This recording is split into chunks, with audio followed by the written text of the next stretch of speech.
Hello everybody, this is... God, I'm so tired, guys, sorry. The funny thing is I woke up on my own today. Okay. Part 4 of reading Ascendance of a Bookworm. Lifestyle Overhaul. If there aren't any books, I'll just have to make them myself. My mood brightened with optimism after I came to that conclusion. But unfortunately, there was no paper in my home. Hang on. Stupid thing, go away. Go away. Go away. But, yeah, there was no paper in my home. I had confirmed that while searching it for books. In short, I had to go buy paper, but I didn't know where it was sold. And once again, there were unfortunately no convenience stores, department stores, supermarkets, or office supply stores in this city. If they're not in this city, I doubt they're going to be in that world. So where might paper be sold? Since the older man back at the pawn shop said that each book had to be copied by hand, it was possible that books with blank paper inside were sold somewhere. But where might that be?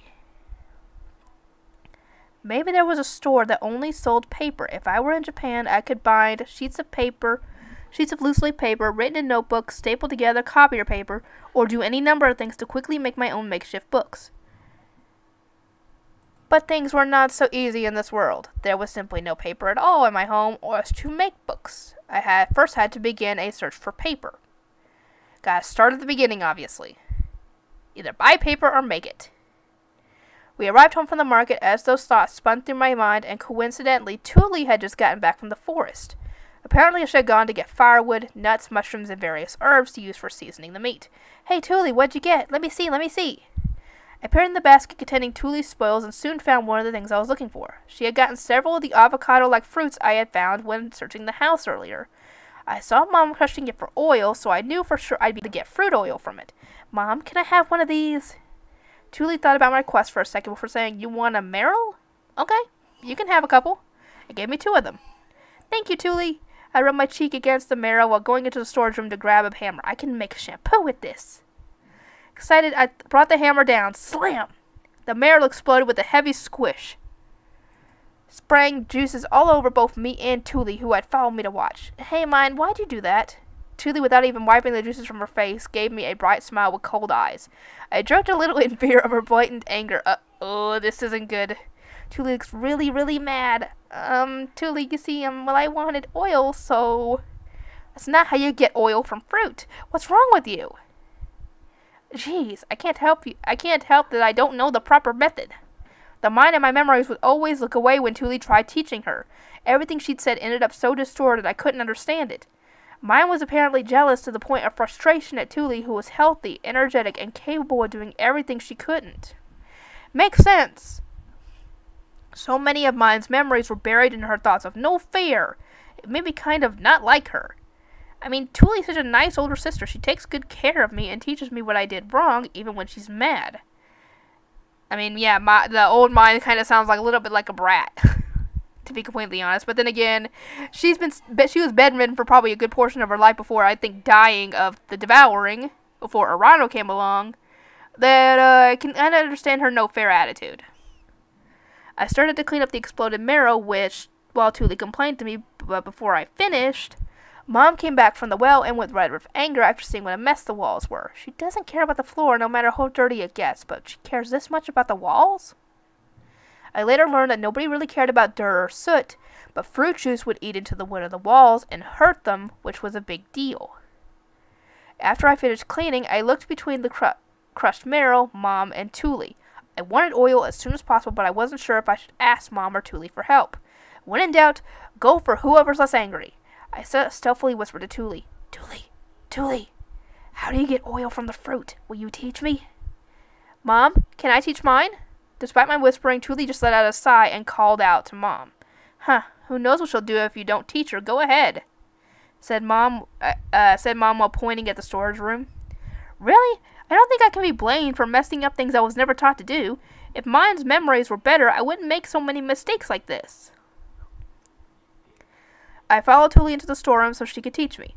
The tools for extracting oil were all in there. The fruit juices and oil will seep into our table since it's wooden, so you can't just crush it like that. You need to put this metal stand down first. Start with putting a cloth over it, then wrap the fruit in the cloth. If you don't, the oil will spray everywhere, but since most of a marrow can be eaten, we usually get oil from the core after eating the rest. I'll teach you how to extract the oil after we get the seed out. I know why you only want to use the seed for oil, but I don't know how much of it I'll need. I can't wait that long. I'll get oil from the rest of the marrow too. With that declaration made, I wrapped the marrow in the cloth as instructed and started hitting it with the hammer on top of the metal stand. The hammer was so heavy I could barely lift it, but after some hard work, I felt the fruit gradually break apart. Wow, am I maybe amazing? For how strong mine normally is? Yeah, probably. Is this how it's done? I squeezed the cloth to get the oil out, twisting it with lots of enthusiasm. A dark stain spread through the cloth, but that was all.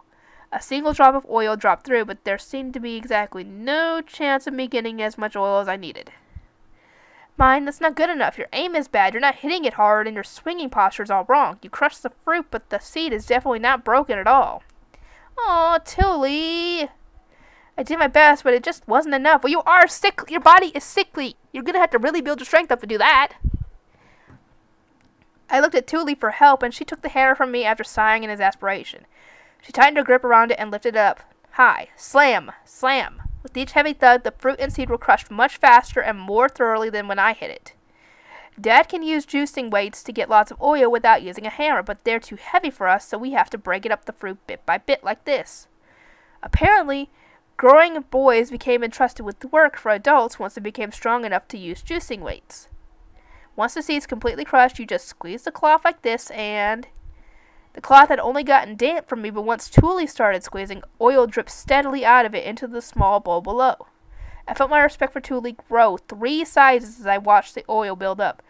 Wow, Thule, you're amazing. Thank you. Remember to clean up once you're done, mine. Come on, clean up. I mean, I don't know what you mean by clean up here. After seeing me kind of flounder in confusion, Thule shook her head and started showing me how. She really does like taking care of people, I thought to myself while putting the tools away. Once I was done cleaning up, I poured into the bowl of thick, white oil and inhaled deeply. The stronger the scent, the better it will be for shampoo. Hey, Thule, can I have some herbs too? Whatever smells the best. Just a little, okay? Okay. With Thule's permission, I took out some of the herbs from her basket and sniffed them one by one, picking the best ones and crushing them between my fingers over the bowl. If I could get their scents into the oil, the shampoo would probably end up smelling great. Once the smell carries over, add a little salt.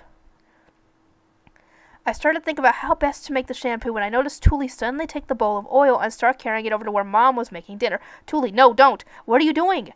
I hurriedly snatched the bowl of oil away from her and squatted down, holding it close to my stomach, protectively.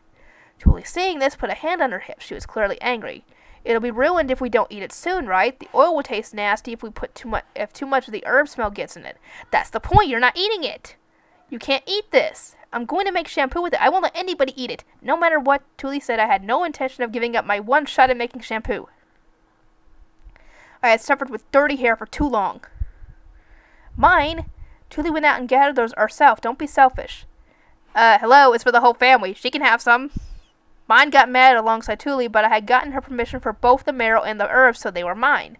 They weren't hers anymore, so they were mine. I'm not being selfish. She gave them to me.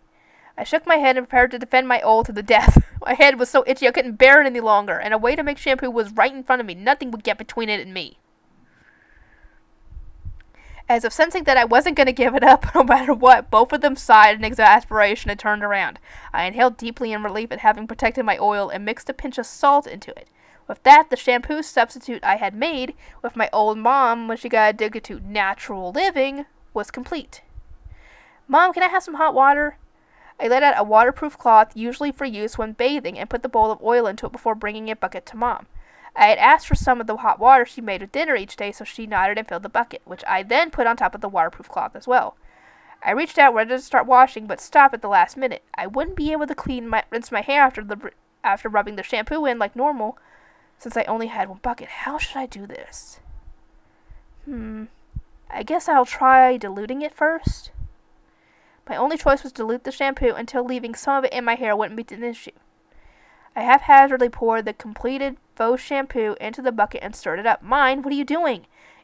Washing my hair? Two looked completely baffled, but given how I hadn't seen any of them use shampoo once since I'd got here, I can assume that shampooing one's hair wasn't really a thing in this world, and thus she wouldn't understand no matter what I said. Best to show her. Instead, I would just show her what I'm doing. Seeing is believing. I pulled my hair. I don't know why this is... Why is this... No. No, no, no. I don't want to download the dictionary. No. I pulled my hairpin out, dipped my hair into the bucket, and began cleaning. I rubbed my hair within the water and repeatedly splashed water onto my head so that it would get all the way to the roots of my hair.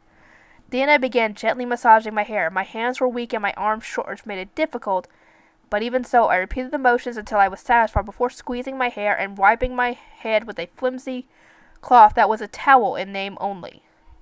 After wiping my head several times to get as much shampoo off as possible, I ran a comb through my hair. My hair had gotten almost black with filth, but now it was closer to its original dark blue color. Wow, this is actually looking pretty good.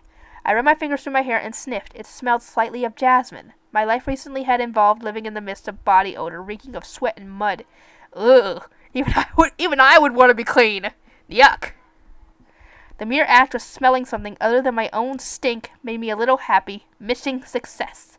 What? Huh? Mine, your hair's all pretty. And dark blue now. It's like the night sky and your eyes are like moons. I guess my eyes are gold or yellow then. Now knowing the color of my eyes, I looked at Tuli's blue ones and visibly thought about hereditary genetics before deciding it would be a fruitless waste of time. Mine, what's this? It's simple all-in-one shampoo. Do you want to try it too? There's enough for us both. I noticed Tuli's curious gaze and gestured her over to the bucket. We both slept in the same bed, so it'd be better if we were both clean. Plus, her pretty face was wasted underneath all that dirt.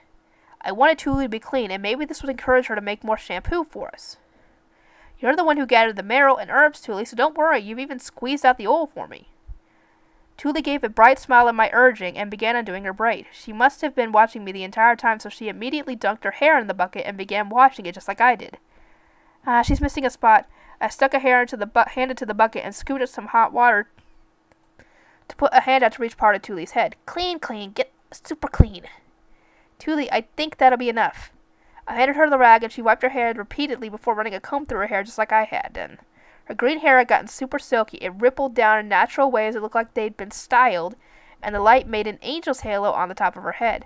Basically, her cuteness had multiplied in an instant. Wow, your hair's super pretty now, and you smell nice. Cute girls deserve to be nice and clean.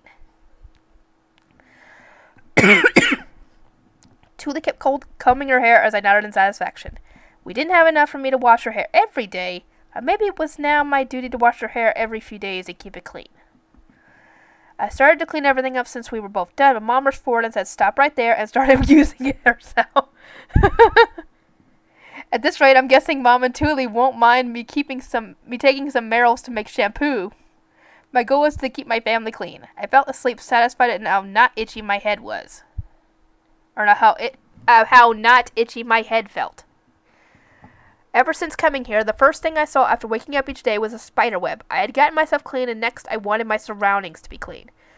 But despite getting all pumped about cleaning my room, it was too much for me. The best I could do with my tiny weak body was attempt to clean up my bed. Since Dad had taken the day off, I asked him to dry my blanket on the window. "Dad, once the blanket's dry, can you clean that spider web up?" A spider? What's the big deal? He was so used to spider webs that he didn't even consider them dirty. After a bit of hard thought, I squeezed Dad's pant leg a little. "It's scary." That wasn't a lie. If I ever woke up to that spider hanging right above my face, I would scream so hard all these parents would never forget the sound. Or all those present would never forget the sound. Just thinking about it scared me. The sooner that dangerous web was gone, the better. "You're afraid of spiders, mine?" "Alright then, let Daddy take care of it." "Yay, thanks Dad. I'll be really happy if you cleaned around it too." Yeah, you just want all the spooky spiders out right. Leave it to me." Okay, ceiling done. Dad brushing the ceiling down took down the one obstacle I really had no chance of dealing with myself. Which meant that from now on I just had to deal with what I could, where I could, bit by bit. "Mom, where's the broom?" "Right here. Why? Did you spill something?" "I want to clean our room." "Okay, if that's what you want to do, feel free." I gripped the broom and started sweeping it across the bedroom floor. Dust puffed into the air. As someone who grew up in a culture where nobody wore shoes inside, it was baffling to see a bedroom with the floor so dirty the filth was visible. I really wanted to sleep in a clean bedroom no matter what it took. I kept sweeping the broom back and forth, pushing a growing mound of dust forward. The sweeping itself wasn't a big deal, since our house barely had anything in it. I really need to get stronger. Just sweeping a little was enough to make my head feel dizzy. I gave up on cleaning for the moment and took a break. At this rate, who could say how long it would take until I could live in a clean house?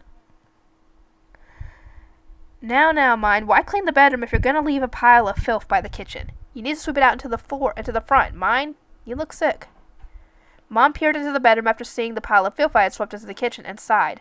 She then put me to bed and took the blanket out of the window to cover me with. I appreciate the enthusiasm, but you need rest right now. If it's just going to get dirty again, why worry about cleaning it now? Because you don't want to live in filth? That's exactly why I need to clean right now. I need to stop it from building up. But despite my determination, my body just couldn't keep up. I was stuck lazily cleaning up what little I could each day. I rolled on my side in bed and touched my hair after it flowed down in front of my face. Well, now that my hair is clean, I need to focus on finding paper. Now, let me see. How far did I get this time? 16 minutes. Hang on. Let me see. 1, 2, 3, 4, 5, 6, 7, 8, 9, 10, 11, 12, 13, 14 pages. Dear God. I think I'm going to, make this part a little shorter, guys. So I will see everybody next time.